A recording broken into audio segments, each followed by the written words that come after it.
After the first, I think it was like 6-ish months of doing carnivore, I kind of hit a plateau where I wasn't feeling good. I still saw that I would get breakouts, and I'm like, why is this happening if I've been doing all of these things right? That's where I've come to the conclusion that most health conditions just stem from like chronic stress. If you're not giving your body a break from that and you're doing everything right but fixing your stress levels or your cortisol levels, and everything is not going to help. Like, you need to regulate that. So Welcome back to Decentralized Radio, your one-stop shop for education on how you can take back control of your health and your wealth and live outside of the centralized systems that are plaguing our society.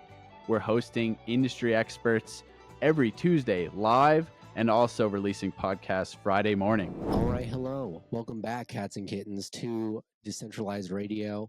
My name is Ryan, and I'm here with my good friend Olyveya. How you doing? I'm doing good. Thank you for having me. Not only are you a local Utah native in the health space, but you have your own sort of athletic background. And I want to know where the two collide from esoteric health and fitness. And we see it a lot more in the athletic community in general. Like, a lot of people are taking up circadian biology principles or introducing photobiomodulation for healing wounds. That's been done in the NFL for a number of years now. But I literally know nothing. I was telling you this before about ballet other than Black Swan, which is probably not a great introduction. But I'd love for you to go backfield. But maybe we can start with your story there. Yeah, I started to mostly get into a lot of more so health stuff after doing ballet more professionally. I got into the National Ballet School in Uruguay, which was government funded, and that's where all my health problems started. But at the same time, that's where I started to get a bit more into health. Um, Before that, though, so running back a bit, I grew up mostly on like a paleo diet because my mom has always been very alternative health. Through her own experience, she just hasn't found a lot of luck with the conventional healthcare system. So luckily, I've been kind of away from all that. Haven't really gone to anything. I've never had to get any form of surgeries or anything, so I've never had to deal with any of that. Yeah, so I grew up mostly on like a paleo diet, luckily, and every once in a while, obviously, we'd have like processed foods or whatever when we could as a child. When you're not allowed access to that and your other friends have it, then you'd go and try and do that. Anyways, yeah, and then I started to go to ballet, which was the National Ballet School that I went to, and I basically kind of lived in that building. And it was fully funded by the government, and this was in Uruguay in South America, and it's a very poor country. So it was very poorly funded and very badly maintained. So the whole school was just covered in mold, and that's where everything kind of started. So I started to get more so into diet because I thought I was just gaining weight, even though I was doing a lot of physical activity for like 4 to 5 hours a day, even more sometimes. And I just asked my mom, okay, so what can I do about this? And she recommended the keto diet or Atkins diet when I was 16. So I started to get into that. And this was in the beginning of 2018. So I started to do that for a bit, and after I think like just a few weeks, I was watching a bunch of videos on YouTube, and I started to get Sean Baker recommended to me, and then I thought, why not just try the carnivore diet? And I did that for I think it was like a full month. Yeah, full month.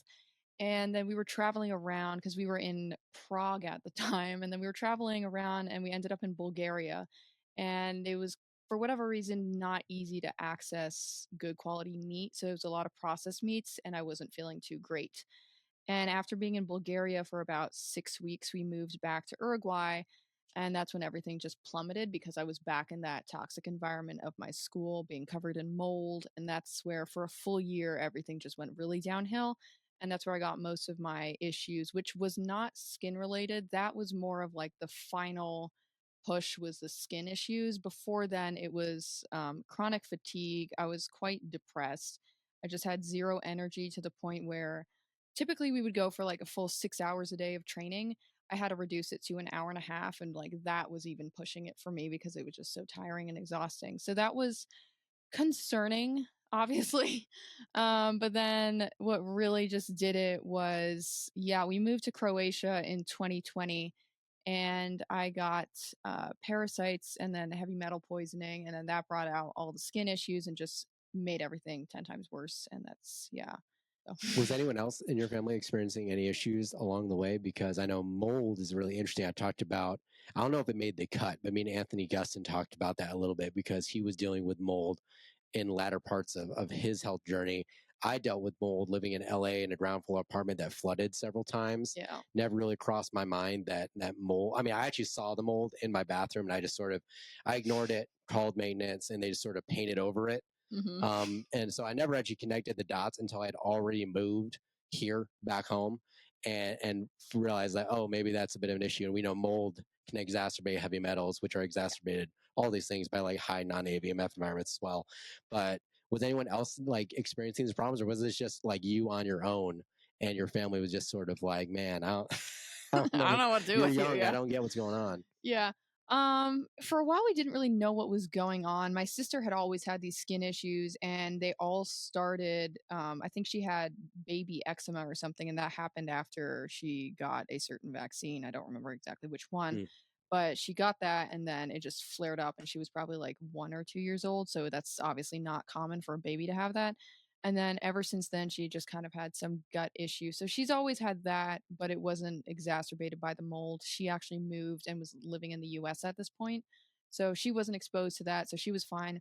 My mom, I'm she didn't really have any like extremely noticeable, at least from my point of view, health conditions. She was probably fine throughout the whole thing. So I don't know if it's just because I was younger. What also played a huge role into it, which is probably what compromised my immune system to just continue reacting terribly to this, was in 2018. I think this was mid 2018, or sorry, mid 2017. So this was before I started the keto diet and everything. I got mono. My whole school got Oh yeah. mono. Yeah. Because we all brought our own water bottles, but we all shared the same water dispenser thingy and we all touched the mouths on the thingy. So that's how they explain that it all spread. Who knows? So yeah, I got mono for a while. And then since then, it just kind of stayed my immune system was pretty low. And then being exposed more so to the mold. Yeah, for a bit of background context, my school had two different building locations, and for all of 2017, we were in one building that had it was pretty clean. It didn't really have any mold at all. And then in 2018, 2019, we moved to the other building. That's the one that had most of the mold. So that's why I was pretty okay for all of 2017 and maybe a bit of 2018. But then we moved buildings, and that's where it really just got worse. Yeah. I'm gonna No, stop no, talking with my hands. no, you're good. Yeah. I'm like refraining because that's normally Yes. I have the Italian like gotta like enunciate with my hands. Yeah. But no, it's interesting because usually what precedes maybe autoimmune illness for a lot of people that maybe have a biotoxin load, usually energy issues always precede larger issues. So like for me, for example, before I developed small fiber neuropathy, I was fatigued. Like I was 23 at the time, but probably 2 years before that, through that whole time, I was dealing with extreme tiredness. Like I would crash by 4 every day. I'd be like in bed asleep by 8 every day. But I was also burning the candle at both ends because I'd go to the gym for like 2.5 hours every day. Right. And so it was just sort of this like, I was just on this like whipping post of stress where I just never gave my body a break. And I would imagine being in a highly competitive field that there was at least a decent number of psychological stressors on top of that. I would imagine moving around a lot as a young person would be difficult. Like, were you experiencing issues or not issues, but like what is the environment like for a competitive ballet dancer? Did it seem high stress on top of these other things going on? How were you managing that mentally as you were figuring things out for yourself? If you're a health conscious food consumer who's also very active, you know how big of a struggle it is to find a bar that is both convenient and nutrient dense. That's why I was so excited when I discovered the Alpa Bar. The Alpa Bar is a meat based bar that contains only simple ingredients: 100% grass fed beef, tallow, and honey, and is both nutrient dense and convenient and packs a caloric punch of over 300 calories.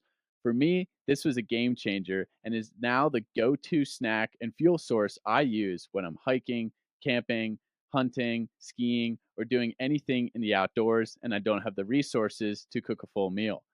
The Alpa Bar is made proudly in Colorado and only uses locally sourced meat. JJ and Rob are also extremely based and accept Bitcoin for payment. I highly recommend you check out the Alpa Bar for any time you need a nutrient dense and convenient snack on the go. Check them out at eatalpa.com and use code DRadio5 at checkout to get a 5% discount. And if you pay in Bitcoin, you can get an additional discount on top of that. That's eataupa.com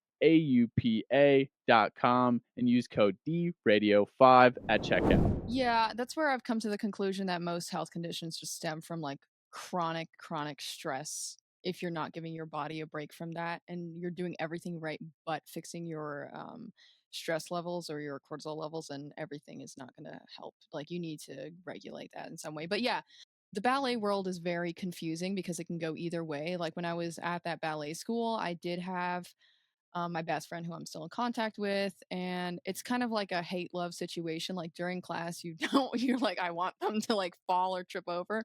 But at the same time, you do want them to succeed. So it's very weird in that way. So it's not, it's supportive having the classmates, but at the same time, it's not. But Black Swan, unfortunately, that movie is quite accurate in a lot of different ways, more so in Eastern Europe. So I did 3 years of ballet training in Uruguay, and then we moved to Croatia, and that's where I started training privately with this one teacher who is a Vaganova graduate. Mm. Vaganova is the biggest ballet school in the world. It's supposed to be the best one, and he graduated from there in Russia. He's originally Ukrainian. And for whatever reason, I was absolutely terrible at ballet, but for whatever reason, he decided to teach me, and he was very strict, and it was a lot more mentally taxing and stressful even though there was no one else except for me and him in the room.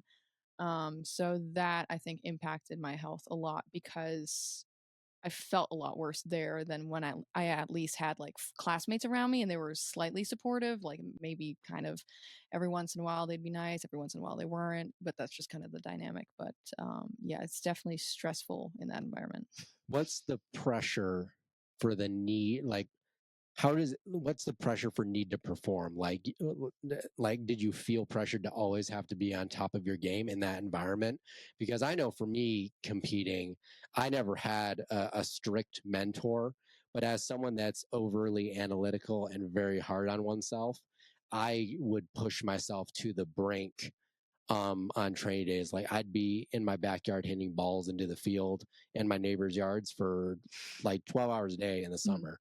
And I just imagine in these environments where you're creating like real high powered athletics, that there always seems to be this like overt pressure to perform consistently.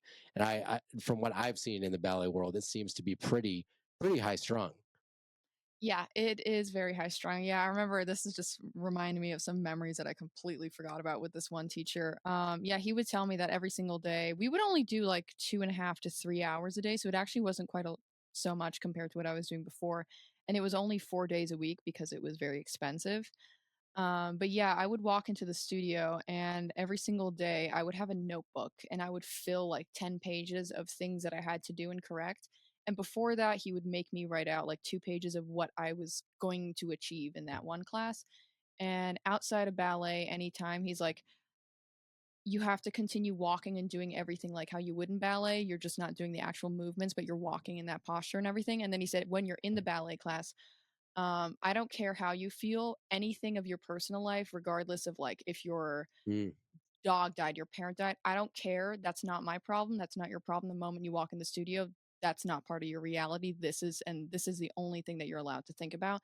And then once I'm in the studio physically working, you have to be like a full on workhorse so that by the time he walks out of the studio, I'm just like beyond dead. And sometimes at the end of a class, he's like, if you don't fix this tomorrow, don't come back. So it was Mm. very, yeah, it was very strict where every single day, if there was not one small amount of progress, he was just like, yeah, why are we doing this?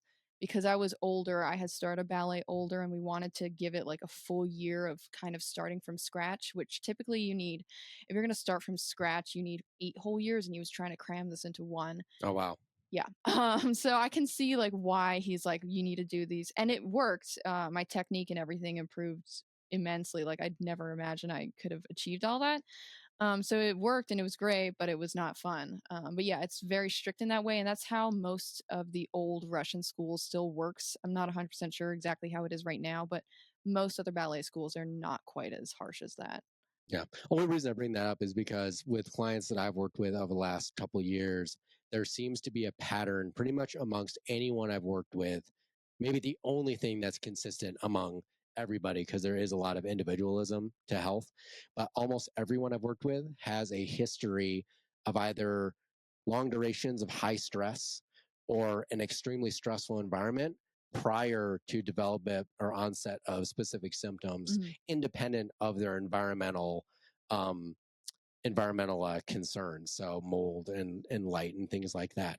And so, as you progress through this, as you started feeling sick from environmental issues, how did that affect um, the perception of, like, how did that affect you at that time, being so, focused on high performance and being able to follow through with that?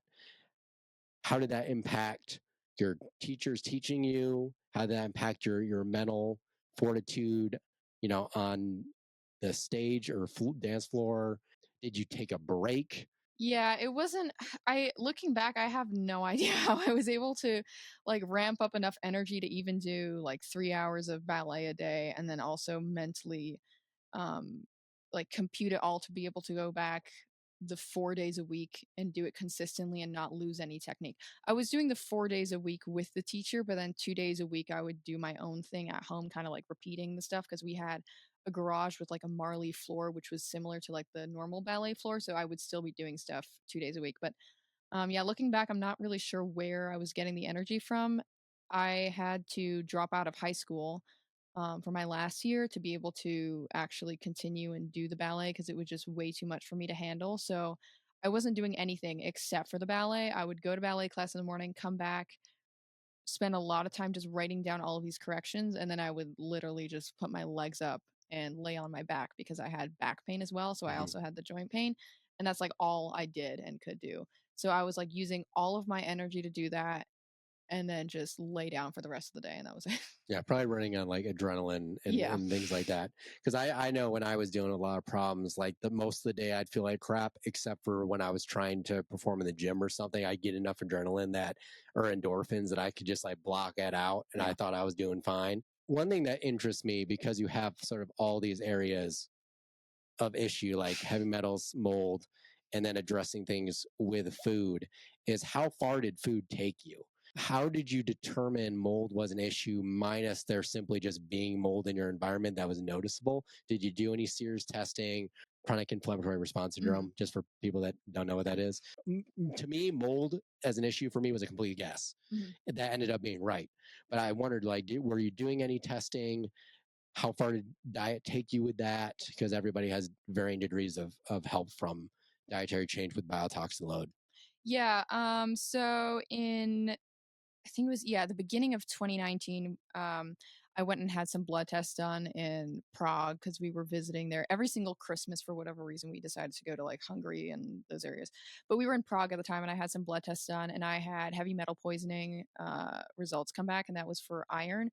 And I know that that was actually my fault because we lived on a farm which was off grid, far, far away from civilization. The closest village, which had 60 people, Oh wow. yeah, was like I think it was like a 10-minute drive, which was like roughly over a mile away. Yeah, so we were out there, and our water, if you just looked at the streams, was very red because it was Mm-hmm. so high in iron. And I was a lazy child and decided to just drink it raw instead of filtering it. So that was my fault. So that's what happened there. And then in the same blood test results, we saw that I had lymphocytes, which is just an overproduction of, I think it's white blood cells, which Mm-hmm. is just like a response to an immune attack. Yeah. So based on that, we figured that yes, I had some issue like that. And then a year after those tests, we did another run of blood tests, and I had low iron, I had anemia, and something else, extremely low vitamin D levels as well. Mm-hmm. So, based on that, we did some different forms of therapy with this one wellness space, which I forget what it's called. It's in Hungary, though. It was like holistic something. It was very similar to like Rife frequency machines, but they had their own method of it. So we were using that, but other than that, the other testings that we did was not like official testings. It was we bought our own actual frequency machines, Hmm. and based off of that, we would do like saliva tests, urine tests, even hair tests sometimes, and then based on the results that we got back from those different tests, we could see what was happening, and that's how we kind of were able to determine. And I just want to put this out there for anyone that is listening or is worried about potential CIRS or anything like that. It's actually, there's a very easy assessment anyone can do. I think it costs like $10. I usually will use this with clients just to get like a ballpark of if they're dealing with any biotoxin issue. It's called the VCS test. Oh, I did It's a that. Yeah. visual contrast sensitivity test. You basically just like, it's like going to the eye doctor. You cover your eye, you look at some circles, and you tell like, you say like, oh, it's pointing to the left or pointing to the right, and then it changes the opacity on the circle, and based on that it can give you like probably a B grade assessment of if you potentially have a biotoxin load or a nutrient deficiency. If you have really bad mold issues, you'll light up like a candle. So I like to use that one. You can also use things like a mycotoxins assessment. That's like a urinalysis. That's pretty good. But those are sort of standard. And then CIRS has like a ton of blood work. Like you can test your alpha MSH, and if that's low, that's usually indicative of potential mold issues, stuff like that. But it's funny you mentioned that because mold, and well, I mean, I feel like this goes for like a lot of disease states, but like mold issues and low vitamin D go hand in hand pretty commonly, Mm. mostly because alpha MSH, which is a precursor to making melanin or a tan, is always mostly low in mold cases. So if you have proper redox function via good circadian balance and like getting enough light throughout the day, you're probably going to handle a moldy environment better than others. I mean, mold's been pretty, it's been a hot topic in the community probably this last year. But if you talk to those who are really dealing with the issues, they're not always in a stereotypical environment of somewhere where you would think mold would be. Mhm. So not necessarily in a humid state like Florida. It's like usually a northern state where someone doesn't get a lot of sun as well. And so I just want to put that out there because I feel like there's a lot of misconceptions from the CIRS community that mold is like this evil thing, which is not good, but it's multifactorial in as far as how you become uh, not resistant to it or can't handle it from an immune point of view. There's a lot of like fingers and different pies for that. So you have to address it from a bunch of different stuff. I'd love to talk to you about detox in general because I haven't had any conversations about this No? with not with anybody with like mold or heavy metal issues. So it should be fun because I took a really light path of detox because the idea, especially with heavy metals, of chelation, for me, I had mercury toxicity from eating tuna every day for 4 years. Um, that like seems scary to me to unlodge a bunch of this mercury and then like send it around and like maybe have it cross my blood brain barrier and like do more damage. So I did a lot of like really slow detox through like lymphatic flow improvement and then like sauna and then some binders. But I'd love to know like what you did. Are you looking to get the benefits of grounding and earthing, but really just can't be barefoot all the time? Yes, you know what I'm talking about, right? Absorbing free electrons from the earth, improving your circadian rhythm and blood flow and vitality and redox. And that is why I'm excited that this show is brought to you by Rizel Shoes. Rizel shoes are, in my awareness, the only non-sandal grounded shoes. They have slip-ons and they have cool boots as well with laces that are not only grounded via a copper plug, but have leather outsoles made with water buffalo hide. So they're all natural. They are grounded and they're barefoot and minimalist with a wide toe box. This is imperative for foot health, and it's really going to keep you connected in a modern lifestyle setting so you don't have to walk around barefoot all the time. I love them in the winter time. I can wear socks with my slip-ons and not be freezing cold trying to be grounding. You need to check them out, folks. Rizel Shoes,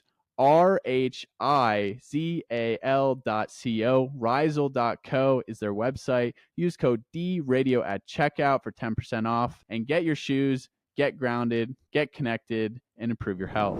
Yeah, no, yeah, I think it was in 2020 to maybe a bit of 2021.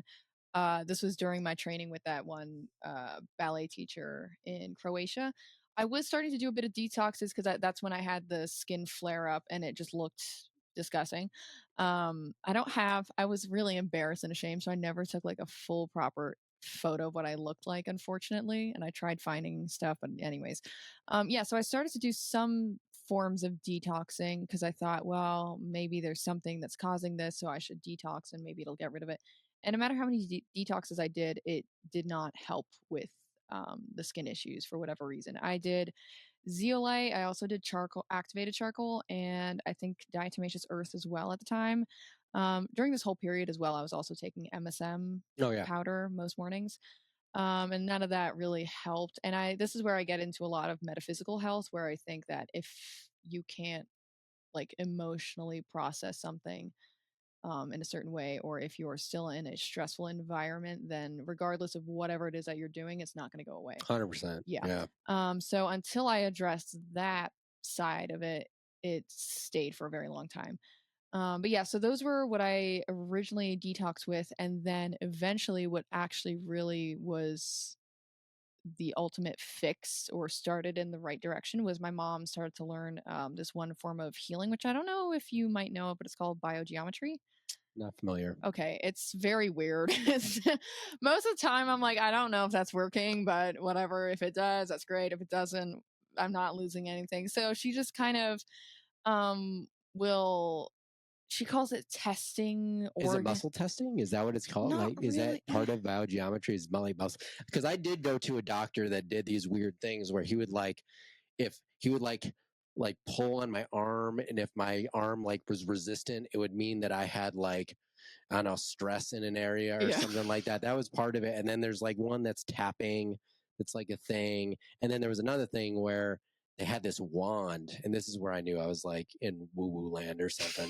But they would like wipe this wand around me and be like, "Hey, your thyroid doesn't work." And lo and behold, they were actually right later when I tested this for myself. But I don't want to give them like too much Credit for credit that. for Yeah. that, because like I feel like thyroid issues are pretty common in people with, you know, ill health to some degree, even if it's like just subclinical.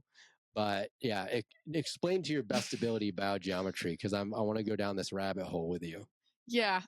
So it's based off of like the different energies, I guess, that are kind of associated with like Egypt, because like the pyramids are made in a certain way, and then there's certain chambers and things or whatever that they use, or certain shapes to heal.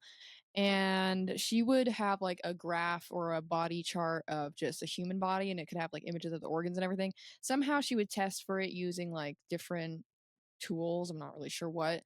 And she could see like, oh yeah, that's not working. It was like a meter kind of way of testing of how strong your organ is working, for example. And then based on how well or how high or low of the testing that she got, she could see that, yeah, that's wrong and that could be causing that.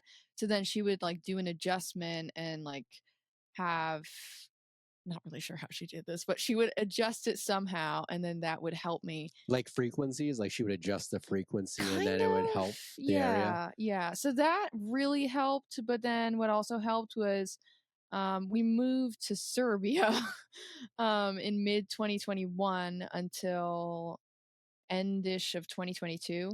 And I was not around that ballet teacher who really stressed me out a lot. So I was able to just sit back, Decompress. decompress. And that made like the world of difference as well. And I just took time to kind of focus on diet, focus on mental health as well, and then also the metaphysical health. And that's when everything really changed. So I definitely agree with the metaphysical stuff, because I mean, there's been numerous studies on this in general. There's a pretty decent book that you can argue for or against throughout called The Body Keeps the Score. I almost said The Body Electric, which is also a very good book on, you know, human electricity. But yeah, The Body Keeps the Score. I read it after already figuring out that my life stress was probably a major contributor to my lingering issues.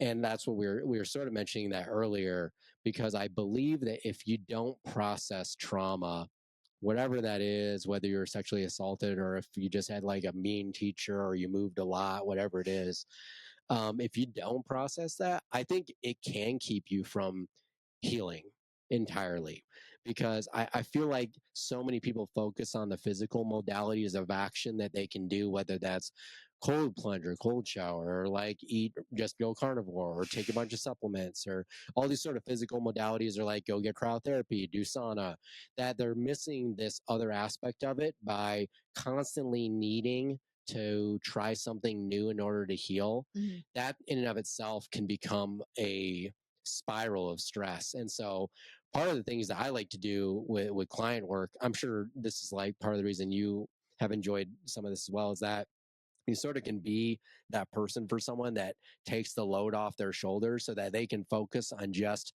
rejuvenating themselves and not stressing about what they should be doing constantly. Because I find that the sickest people are often some of the smartest people you'll ever meet.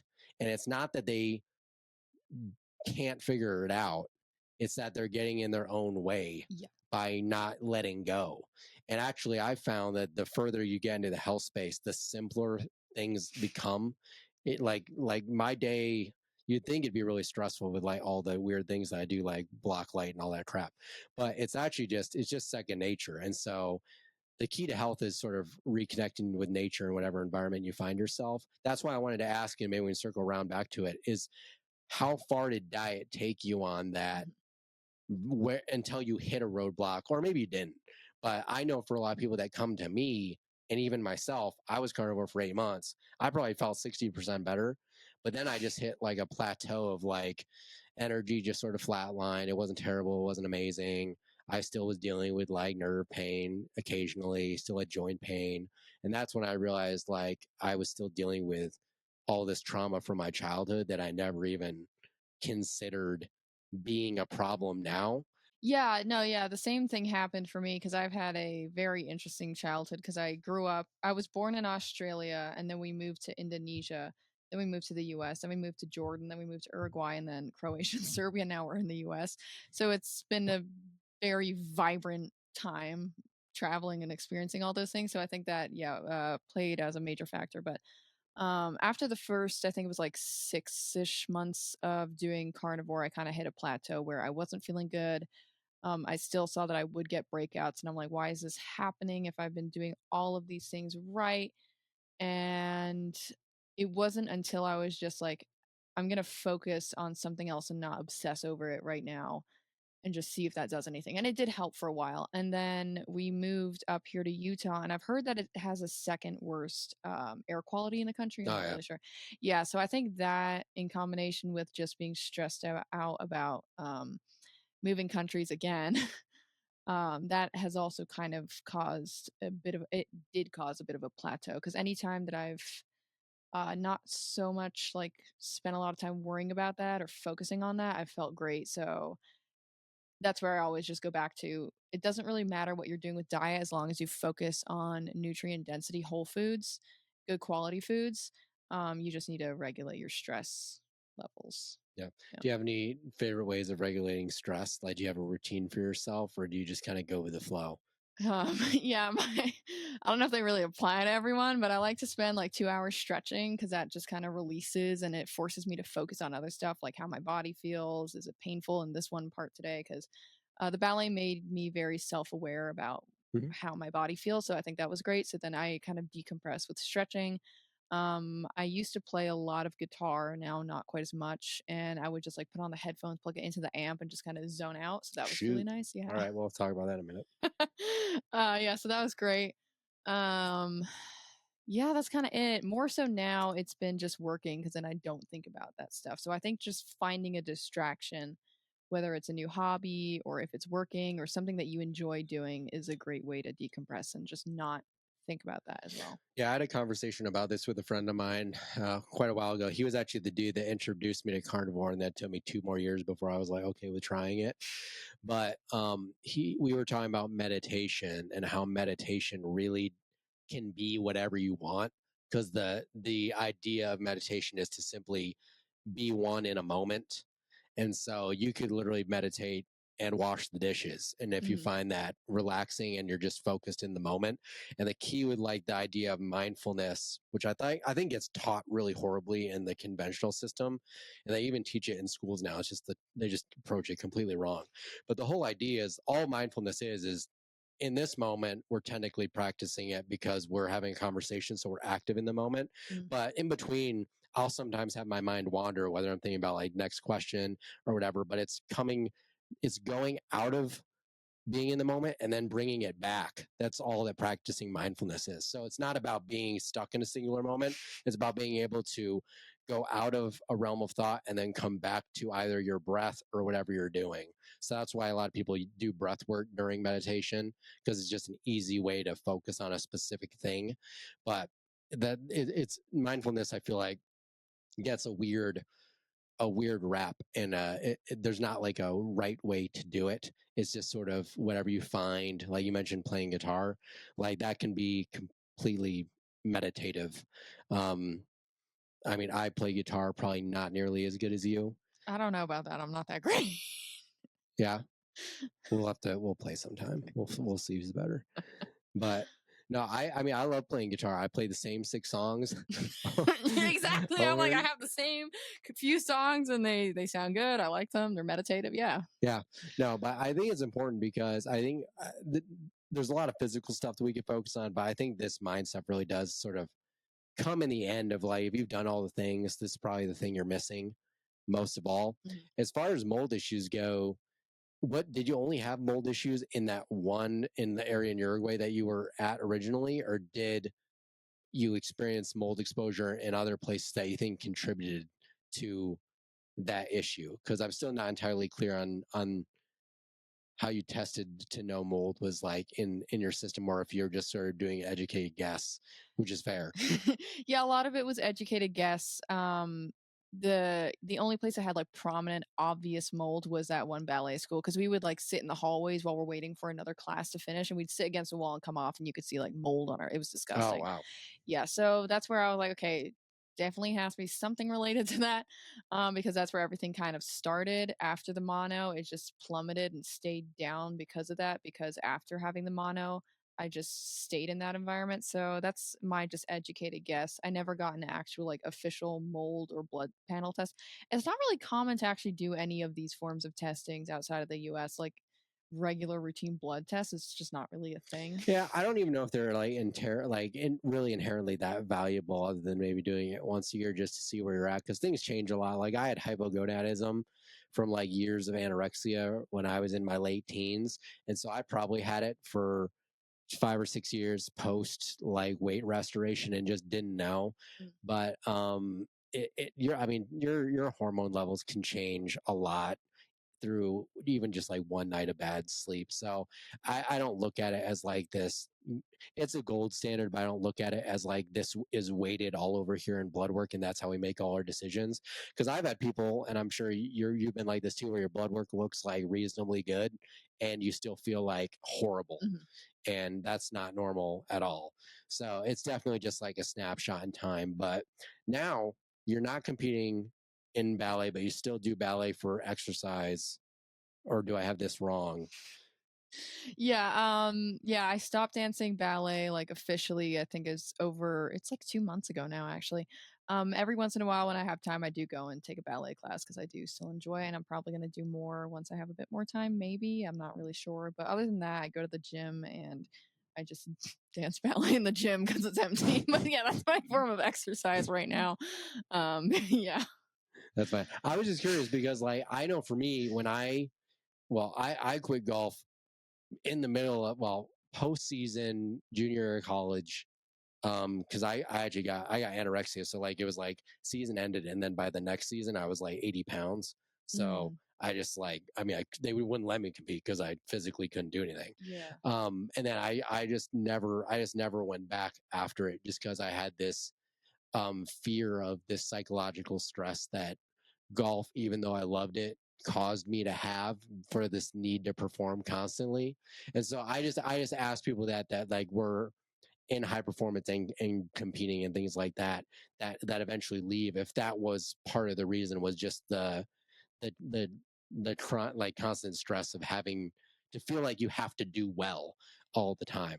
Yeah, that was part of it. Like, I really enjoy dancing ballet, but I think a lot of it was also just like a coping mechanism. So to ever fully heal, I thought, well, I can't be doing this if I'm using it kind of like that. So that's where I loved to do it. But I was like, well, I'm kind of using it like a coping mechanism. And if I ever want to be like fully healthy in all aspects, and I can't have like a coping mechanism, like fallback type of thing, which I'm doing every single day for most of the day. So that was partly why. And I think that's, yeah, very similar. Yeah. So what do you do now? As in with life? With life. Right now we're doing a lot of work to hopefully get more of the alternative health information out there and more accessible.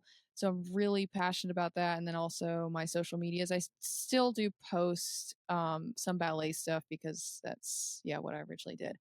Now I'm a lot more into trying to find ways on educating women a bit more on not using the toxic stuff that we wear every single day, like makeup. I still wear some because I like to look pretty, but that's where I want to start making my own different products and things where I don't have to rely on all the crap that you do find, which is filled with all sorts of not great ingredients. So, let's get into that for like 2 seconds because I find it extremely fascinating. It was one of the major thoughts I had at Pride that I was at yesterday, is just like the amount of crap people put on their face like every day. Yeah. So I have a weird story. So golf was like my thing. I got into like some acting stuff, did a lot of like stage performance, which if anyone has ever acted on stage, you wear a crap ton of makeup to just look normal at the back of the auditorium behind the tree, and it like mats on your face. And I'm not sure if that's just stage makeup or makeup in general, but I just remember it was like the most terrible time of just having just all this like foundation on constantly, and then realizing that it's probably not good. But I want to talk to you about skin routine in general, because I keep hearing this from all my female friends / clients until I talk them out of it, about like proper skin hygiene. And I have friends that spend hundreds of dollars a month, whether it's on like recurring subscriptions or whatever. How have you transitioned out of that? Like, how do you approach skincare now in general? And maybe we can talk about some of the nasty stuff that's in like generic, like, well, sun creams obviously, but just like makeup and things like that. Because a lot of makeup actually has SPF in it now. Mm-hmm. So there's like a lot of problems. But how do you approach skin health? Because everyone seems to be approaching it in the mainstream from an exterior point of view of like outside in, when I've always believed it's more inside out. Yeah. Yeah, I think, well, actually, a lot of makeup products, but also a lot of skincare products now have SPF in them, which is not great because they have it in like tiny little fine print. You can't really see it, which is not great. But yeah, I transitioned. I used to buy expensive creams. I was using this like Clinique. It was like $50 for this tiny little jar. And one day I was like, well, I don't want to spend that money on cream. I could spend that on something better. So then we were in Serbia at the time and we had this big thing of tallow and I just whipped it and made my own cream. And from there I was like, oh, I'm just going to use this from now on. So that's how I transitioned. There was no issue, not really a change. Sometimes I go back and forth on using tallow, for at least plain tallow, which isn't blended with like beeswax and olive oil, because to me it's a bit greasy, especially if you have like severe skin issues. It just seems to be too thick and heavy and your skin can't really take it. To me, the ultimate thing is vitamin D. So you get your sun. You don't need to wash your face. You don't need to put anything on your face because you just naturally have your skin oils, which would be hydrating it. And that would be it. So right now my skincare routine is in the morning I wash my face with water just to like wake up. I put a bit of the tallow on it and then a bit of makeup. And then at nighttime, you can use oil actually. I think most oils, but specifically coconut oil, if you just rub it a lot, that will remove makeup. And then tallow. So that's what I'm doing right now. But ideally, it would just be water, and that's it. Yeah, no, it's like super simple. Like, yeah, it's very simple. Yeah, it's not like a trick question or anything. No. It's just like less is more. Yes, and I know people that spend ridiculous amounts of money every month. I was talking to somebody the other day that just like got a subscription to some company that's probably a bunch of crap, and they're spending like $80 a month, like on these things that they get sent. And like it may help in the interim, like at least from a looks point of view, but like people don't realize how dry they're making their skin by removing all the natural oils and stuff constantly. And so like it's, I don't know, less is more. I find it's kind of like washing your hair in a sense. Like I wash my hair like every other day, but I used to like shower twice a day just because I felt like I needed to. And my hair was really fragile and brittle for like quite a long time. That also goes probably to hormonal health. Right. But what are some major misconceptions? These are just random questions now. No, but I'm curious because we don't get a lot of women on the podcast. It's probably 60-40 men, women guests, probably. But I always am curious about misconceptions with women's health comparative to men's health as far as you approach dietary alterations. Like with your experience on Carnivore, there are people out there that say women should never be in long-term ketosis or be in ketosis at all. That it will mess with their hormones to not have any carbs. In the Reiki community, they talk about that a lot.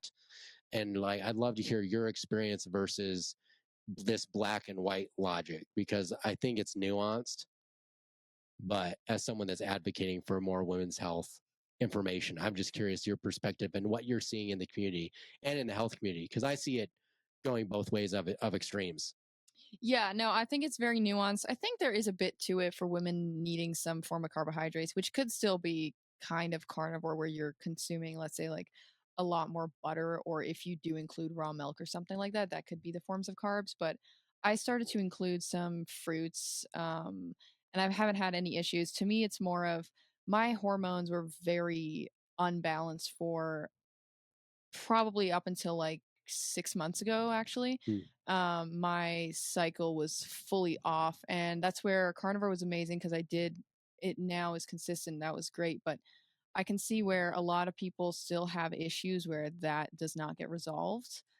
So that was able to fix it for me, which thankfully solved a lot of issues. And that was another reason why I wanted to stop dancing, because there's huge fertility issues within the ballet community. And there was this one platform which is called Masterclass. They cover like all sorts. Is that of from like weight standards? Yeah. Or yeah, that's what I thought. Weight standards, yeah. Yeah, we had a nutritionist. This is going back. We had a nutritionist in my ballet school, and I was talking to my friend the other day. And she had weight issues at the time in our school, and every once in a while we'd have to go talk to the nutritionist. We would get weighed every 3 months, I think. It was either every month or every 3 months. And if we weren't like a good weight to them based on height, I guess BMI and yeah, weight, obviously, we'd have to go in and talk to the nutritionist, which was a lot of fun. So luckily, I only ever had that happen. I think it was twice in 2019, which is when I was starting to gain weight and not feel good.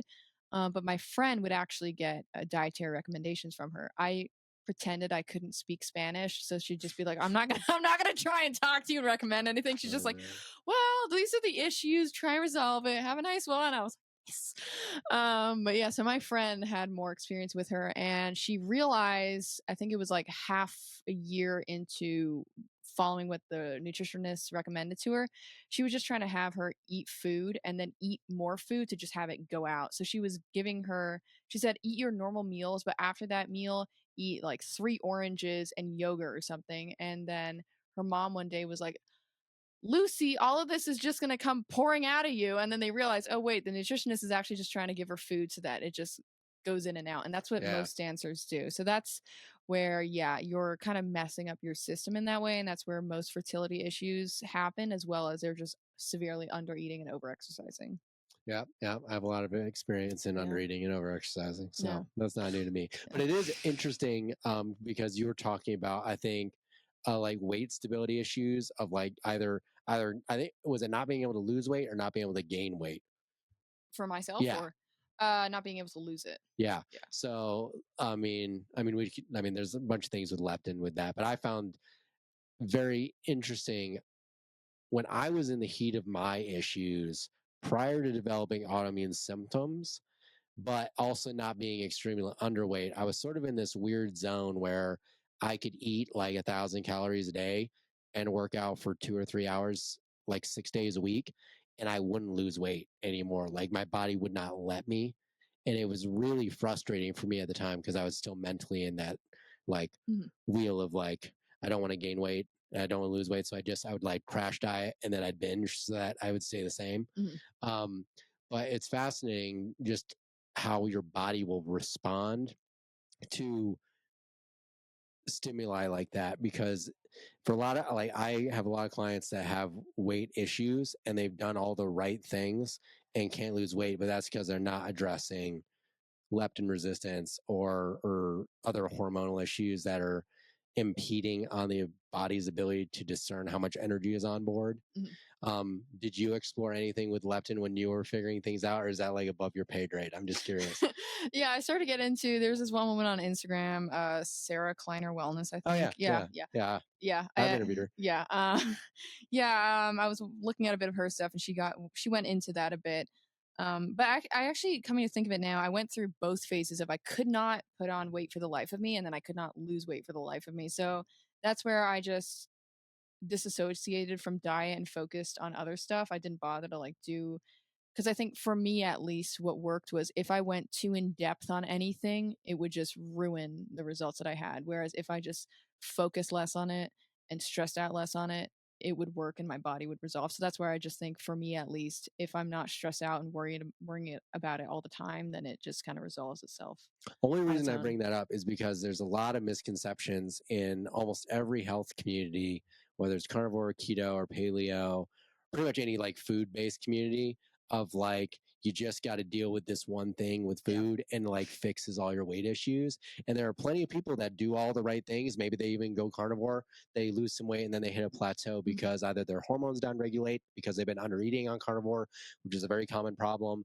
But I also think it goes back to this idea that when you're looking for the silver bullet, you really won't find it. And I really get frustrated with people in the space, who I respect to a degree, but only have like this one mantra of this is the answer for everything, when there's so many nuances. It's like, and it's within every community. That's why it really gets on my nerves, because it's like in the mold community, they're like, oh, CIRS is doing all this stuff to, like, everyone has CIRS or something like that. And it, like, maybe like we do all have CIRS, but the answer isn't always to do Shoemaker to fix CIRS, because I've worked with plenty of people that we've done Shoemaker with, and then they still were dealing with issues because they didn't properly improve their redox potential with light stuff or their EMF environment. And that's why it's like fundamentally you have to look at your life as a whole, or even dealing with psychological stress. All these things come together to form health. And it's not just about, oh, you just got to solve insulin resistance, and then that's like the entire thing. Because there's so many, we're being bombarded by everything constantly in modern society. And so it's almost easier to fix things if you look at it from a 50,000 foot view than trying to narrow in on all these specific things all the time, because it can become stressful and also not entirely helpful. So I just wanted to put that out there, because I just think it's so, I mean, people just have this idea that once they find what works for them, that's the answer for everyone. And that's why people need to keep learning, because at some point you'll be faced with another problem. Like you mentioned 6 months ago, even still not feeling quite optimal despite exploring like ketogenic diets, carnivore diets.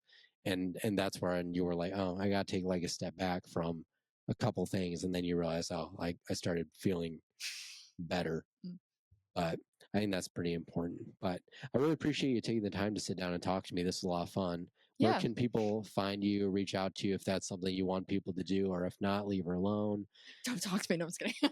No, you can find me on Twitter at Olyveya, and on Instagram at Olyveya, spelled Olyveya. And then you have a YouTube channel. Are you active on YouTube, or? I want to be more so, but I have not been in a very long time, but I will at some point. Yeah. Cool. Which is also Olyveya. Yeah. I'll put all those links in the show notes below, but it was really good time talking. And thanks everyone for tuning in for another episode of Decentralized Radio. We'll catch you in the next one.